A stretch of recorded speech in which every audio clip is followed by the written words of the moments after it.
Guys আমরা আজকে এই ঘরটা ডেকোরেশন করব।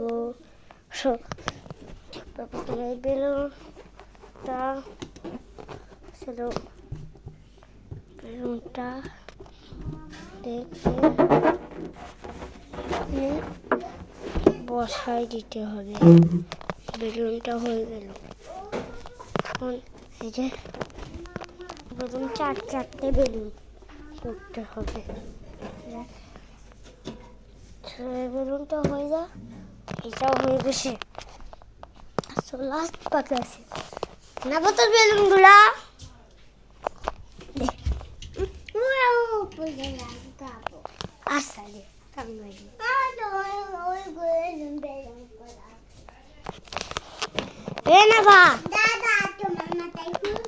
আরে না তো বার্থডে দেওরা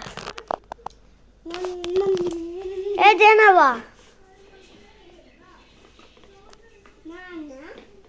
তো আমি না তো বেলুন সাজানো যাবে না।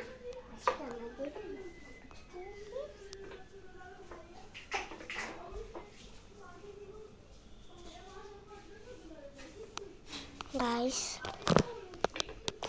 সেই শয়তানটা ঘরটা ডেকোরেশন করতে দেয় না।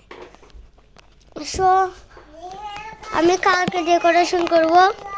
সো গাইস বেলুনগুলো আমি খুলে রাখি।